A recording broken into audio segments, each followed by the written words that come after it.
Hey math kids, today we're going to talk about solving polynomial equations using technology. And we are in section 4E in your book, and we're just going to do example 14, which has two parts. So we're just going to learn how to solve for x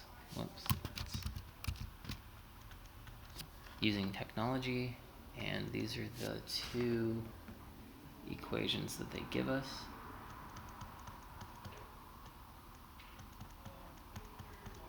Okay, so we're going to approach these both very similar. Let's see, I'll bring this onto the screen a little bit better, like that. So this is a TI-84. This will show how to do it on a TI-83 or 84. They work basically the same way. So the first thing is you hit this y equals button right here, and then you type in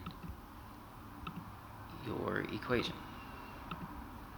So this button right here, the x, t, theta, n, that's how you type in an x.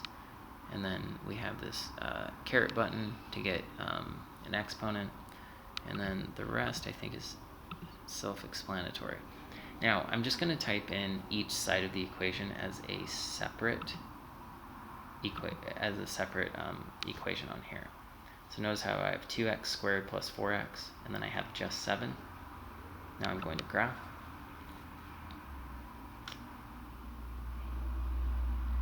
And all I need to do is check where they cross. And so to do that, I want to go to this calc menu right here. So I say second calc, and I want to find an intersection. Now, it's asking for the first curve right here, so I can click anywhere on the parabola. So I just hit enter. I can click anywhere on this line, enter. Now, because it crosses two places, this part's important. We want to put the cursor where we think that first intersection is. And so I hit enter, it's a guess, and I'm going to write that down. So it's negative 3.12 is the first value of x that we get.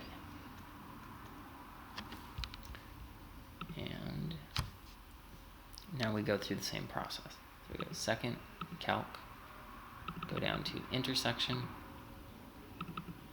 It just asks for the first curve, so click anywhere on the parabola, anywhere on the line. This time though, I'm going to guess closer to the other intersection, hit enter, and it tells me it's 1.12. And those are the two values that we could plug in for x to make this true. If we did the quadratic formula and then turned our answer into a decimal, it would give us the same answer. Okay, let's move on to this next one. So I'll move this over here now. So we're going to go through the same process. So we want to graph, so we can hit graph, we can hit y equals, clear everything that's on there. And then I'm going to type in the left side, so x raised to the 3 plus 4x raised to the 2. Then I go to the next line and type in the other side of the equation, 6 minus x. Go to graph.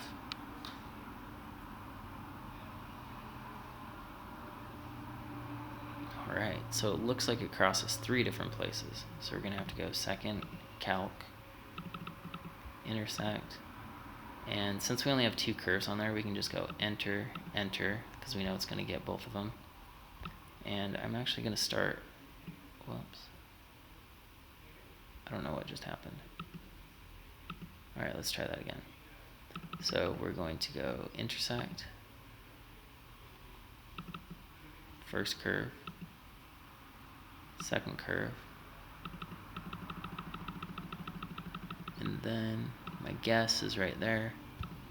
It thinks for a little bit, and it says the intersection, the x value is negative 3. Okay, go through the same process.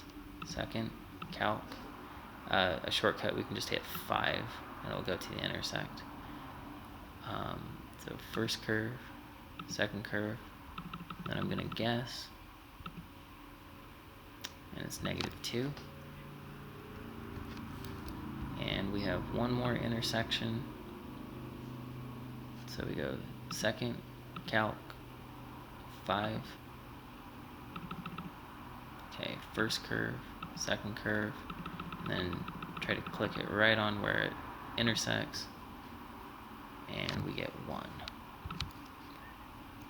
Alright, so that's all we have on this video. If you need additional help, come to Math Lab, and for now, calculator.